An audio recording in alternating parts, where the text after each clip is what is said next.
Hey, it's Plumber Tom. Thank you for watching my videos. I wanted to let you know really quickly about some awesome resources that I have for you as you're trying to learn. I have free practice tests that you can take if you're preparing for a state test. I have preparation courses that you can take that will guide you through that process if you're getting ready for a test. I have other courses that can help you in learning the plumbing trade. So make sure to check out those resources. You can find a link in the comments below. When you participate in those courses, you're helping me to be able to create more content. So I really appreciate your support. Thanks for watching. Hello, welcome to this presentation. My name is Thomas, and we are picking up the International Plumbing Code Chapter 8 where we left off. We're going to start in section 802.2. And if you remember, this whole chapter is about indirect or special waste, where we have a drain pipe connected to a drain pipe, but there's a break in between them. This is indirect waste, and it's intentionally created for protections. So if you'll remember that from the last presentation, let's jump into 802.2 and see what we've got. 802.2 talks about material, joints, and connections. Whenever we're running pipes for an indirect or special waste, the materials that we use are actually the same as we find in Chapter 7. Chapter 7 was all about drains. It goes over drains and the types of materials we can use. So basically in this section, they just say, you know what? Look back in Chapter 7 if you want to know what types of materials are approved. Run these just like you would a drain, but create that indirect waste in the way that you pipe them. So let's have a look at how do you pipe an indirect waste. 802.3 goes over installation. It says waste receptors and standpipes must be trapped and connected to the building drainage system. We have here an illustration of a washer box. A washer is a great example of an indirect waste. The drain from the washing machine goes into the standpipe. It has a trap. This is a typical air brake indirect waste. In this same section, 802.3, we see that the indirect waste sometimes has to have a trap. Now, when would a trap be required? Anytime that drain runs from the sink to the receptacle 30 inches horizontally, or a total developed length, that's horizontal and vertical, of 54 inches of pipe, you would need to put in a trap. Now, why would you need to do that? Well, let's consider, what's a trap even for? A trap is to help keep that sewer gas and those terrible things that grow inside of a drain from coming up into the drain. Now you can see that could be a problem with an indirect waste. This one here you can see in the illustration, we have 4 different compartments combined together and you get kind of a long run.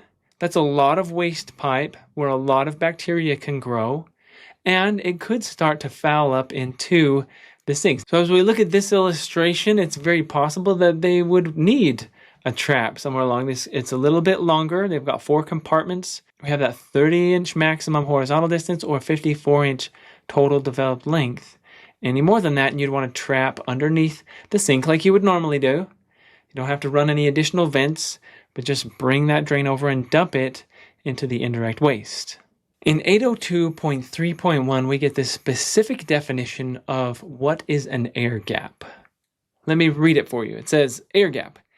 The air gap between the indirect waste pipe and the flood level rim of the waste receptor shall be not less than twice the effective opening of the indirect waste pipe. So we get this formula. Air gap equals 2 times the diameter of the indirect waste pipe, or the pipe that's dumping into the floor drain or floor sink. Here's an example. We have a condensate drain. How big are condensate drains? Typically 3/4 of an inch. So we take our 3/4, times it by 2. Our air gap should be 1.5 inches from the end of our indirect waste pipe or the condensate drain to the floor drain it's dumping into, 1.5 inches. Now, that gap can get quite large. Let's say I'm running a 2-inch drain off of a commercial kitchen sink. 2 times 2 is going to be a 4-inch gap. And with that much space between the indirect waste pipe and the floor sink, sometimes it's hard to control that flow. It could run out all over the place when you're clear up 4 inches off of the drain. So let's talk for a minute about what we can do about that. As we consider the installation of this air gap, we have, say, a floor sink and an indirect waste pipe that's going to be dumping into that sink. Now, if we follow the flow of water in the drain, it's going to hug the bottom of the drain until it comes to the end, and then it starts to swirl and hug the sides of the pipe. When it comes out of the pipe, it comes out in this big flare with water that's going to not go in a straight line, but it's going to move out. And many times, if we have a big air gap, because of the size of our indirect waste pipe, it's going to spill out and flood over our waste receptor, and that can make quite a watery mess. So what can we do to eliminate that problem? The solution to this has a lot to do with understanding how water works. Water sticks to water, and it likes to hold on to things until it can't anymore. So what if we were to take the end of that pipe and just cut an angle on it? Say we just take a hacksaw or whatever and cut a nice, clean, smooth angle on the discharge point of that indirect waste pipe. What is going to happen when the water runs through there? Well, here's the amazing thing about water. It's going to flow like it usually does to the end of the drain. It's going to start following the walls, but it's going to stick to itself into the walls until the very last second. And with that beveled cut, that angle on the pipe, it will actually create a relatively straight stream out the end of that indirect waste pipe.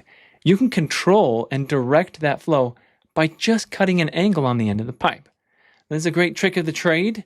You should put this in your back pocket, and remember, if you're ever doing an air gap, and especially if you're having trouble controlling the flow, just cut an angle on it, on the end of that pipe, whatever kind of pipe you're dealing with. Make sure your air gap is the correct height above the receptor, but you should be able to control pretty well the water coming from that stream. That said, have a look at this drawing. Do you see the angles that are cut onto these pipes? They're using that technique to control that flow of water and direct it right into the floor sink. Now let's contrast that with 802.3.2, where we get the definition of the air brake. Air brakes. It says an air brake shall be provided between the indirect waste pipe and the trap seal of the indirect waste receptor. The indirect waste pipe can be just stuffed in below the flood level rim. Here's an example in a floor sink or floor drain, but even more common, we're going to see a standpipe, like we mentioned before, a washing machine with the hose stuffed down into there. Now let's consider for a minute what happens if the drain backs up. Well, the drain waste is going to come out. It's going to come out of the wall, but it's not going to go into the washing machine because it'll overflow out of that standpipe. And that's where we get our protection. We don't want all that drain waste in our washing machine. It'd be real hard to get that cleared. And we don't want that in our clothes. So having that indirect waste, even as an air brake, is a protection. All right, let's talk about 802.4, which is the waste receptors themselves. This is whatever we're going to use to catch that waste coming from the indirect waste pipe. It says, for other than hub drains that receive only clear water waste and standpipes, so we're going to put those two as exceptions here, and we'll talk about those in a minute. But any other receptors have to have a removable strainer or a basket, and that's going to cover the outlet of the drain. Naturally, these are going to have to be approved and meet, the standards within the code. But it also says later that these do require ready access. That means any of these waste receptors, you should be able to walk right up to it. You can see it, and it's easy to service. Or to tell if there's a problem. If it's backing up, that's what we need to know, right? In 802.4, it does also say that there are places that we should not be installing these indirect waste receptors. On that list, we have concealed spaces, plenums, crawl spaces, attics, interstitial spaces above ceilings and below floors. Now, why, you might ask? Why can't we put them in these places? Well, it has everything to do with what happens when they overflow. Let's talk about a common scenario where you might be tempted to put an indirect waste receptor in an attic. Let's say that there's a HVAC guy and he has a furnace and it's up in the attic and he says, well, hey, I've got some condensate. I need you to put a drain in for me. And it sure looks convenient because down lower in the house, you have a sink drain and a stack coming off of there that goes right out the roof. It passes through the attic. It's not far from the furnace. Why not just cut in a trap and create a connection point, an indirect waste for the condensate from the furnace? No big deal, right? Well, code specifically says not to put them in the attics, and we can see why. If that drain were to back up and the condensate is just being dumped in off the furnace, what's it going to do? It's going to overflow in the attic. It's going to get all of the insulation wet. It's going to ruin the sheetrock. It's going to start dripping through the ceiling. It could even collapse the ceiling. This is not a good situation. So what do you say to the HVAC guy? Well, you say, let's find a way to run it down. Let's get your condensate drains down. We'll create an indirect waste connection under the sink or at a washer connection below where we already have a standpipe. You might even consider putting a Y in your standpipe at the washer box. By doing this, you can create 2 indirect waste connector points, one for the washing machine, one for the furnace. This is one way you might handle that situation. Now, the next part of this section, which is 802.4.1, talks about the size of the receptors. But before we get to that, I want to take a step back and just consider the water softener discharge. How should a water softener discharge be connected to the drainage system?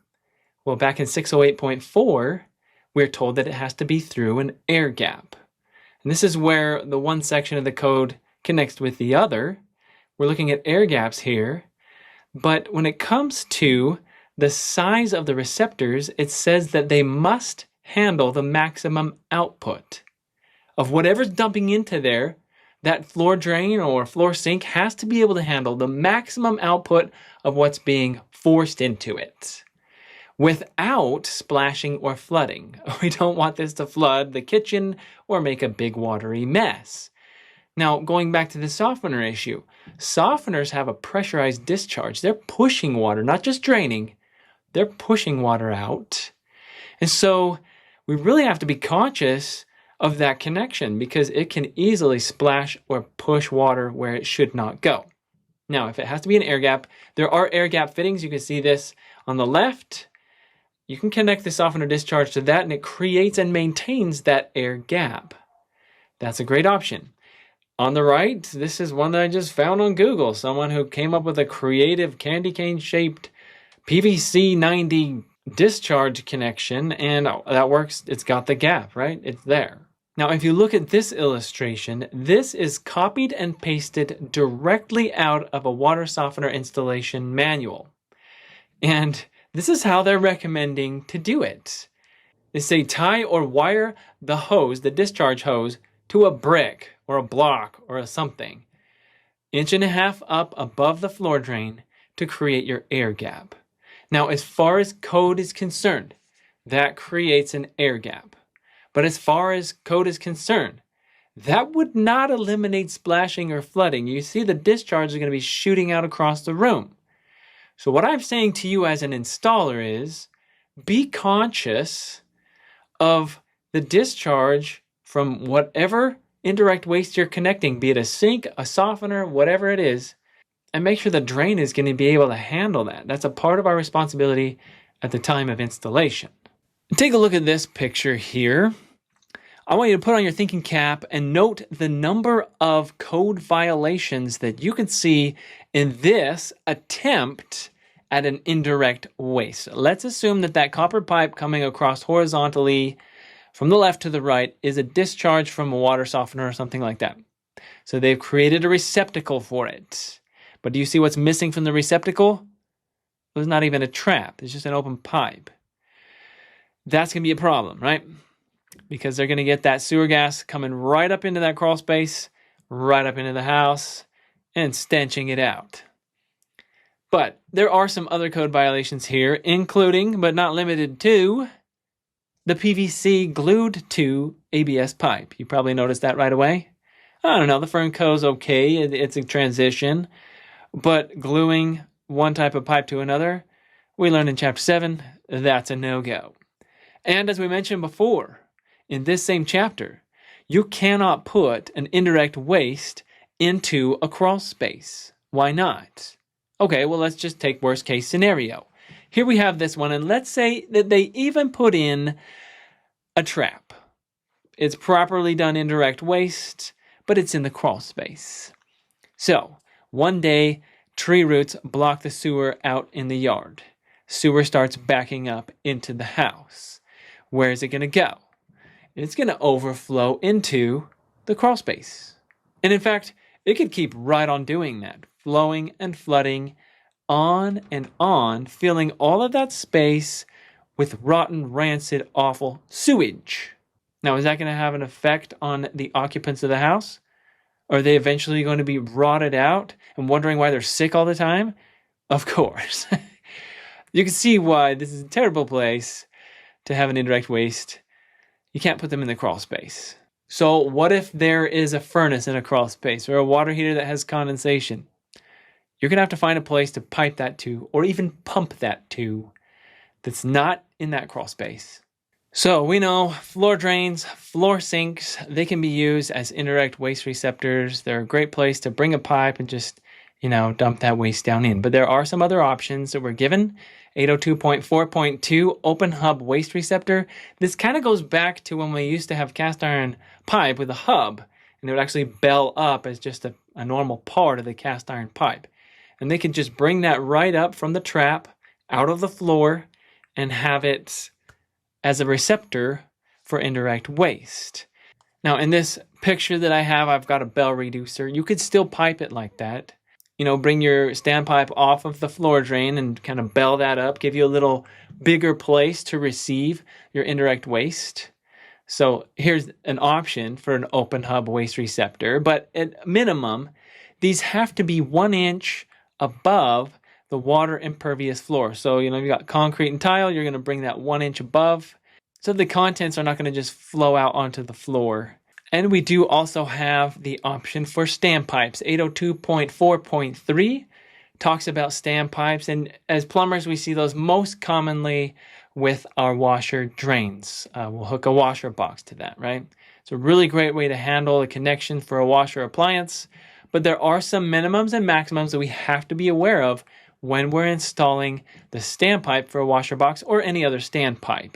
Minimum being 18 inches. So from the trap to the top of that standpipe, the shortest you can go is 18 inches.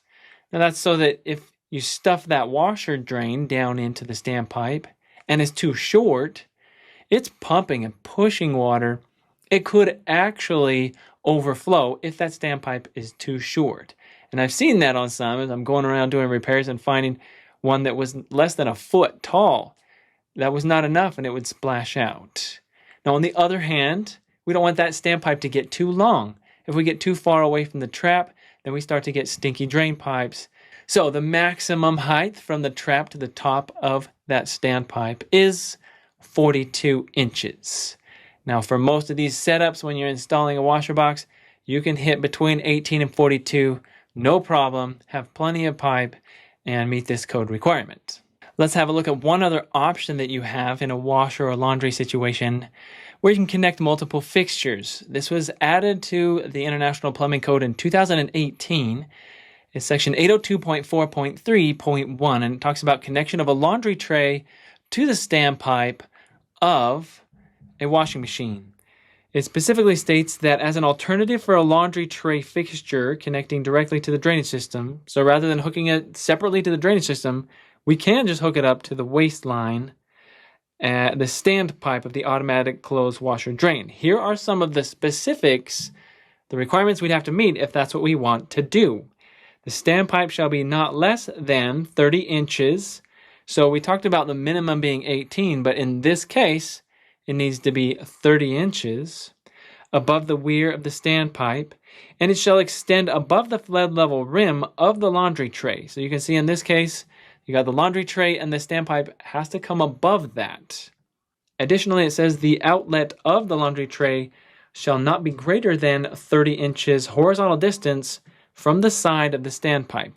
We saw this early on in this chapter when we looked at distances and how far you can go with an indirect waste. You're limited to that 30-inch arm. But really, with a clothes washer standpipe, that gives you enough room to get over to a laundry tray If you're roughing this in, you may still want to have a separate connection for the laundry tray to the drainage system, but there might be some situations where this makes it much easier, much more feasible. And this is one way that you can meet code requirements and connect a laundry tray to the standpipe. Finally, we come to 803, where we're looking at special wastes.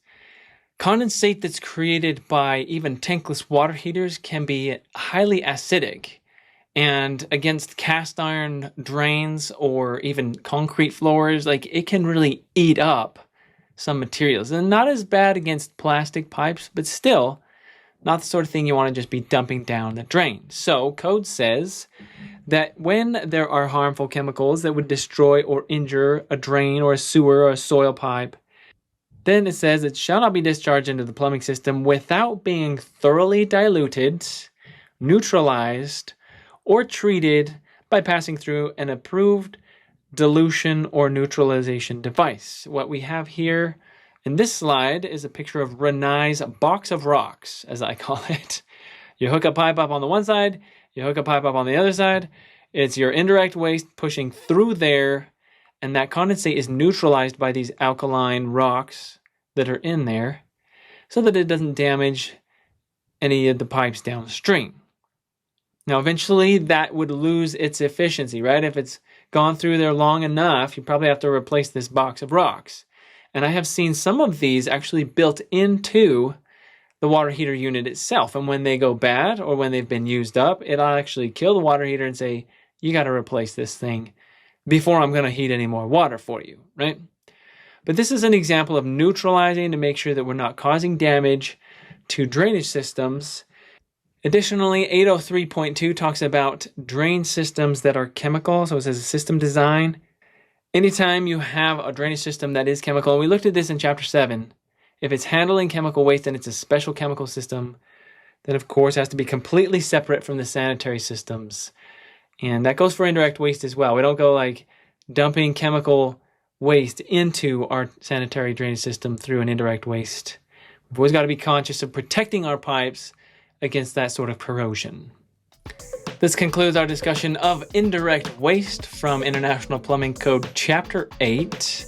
As a plumber, I hope you recognize how often we do actually deal with indirect waste situations. Hopefully this helps you understand more about how you handle the installation of those and some of the important requirements that are involved with indirect or special waste. Good luck as you apply these out in the fields.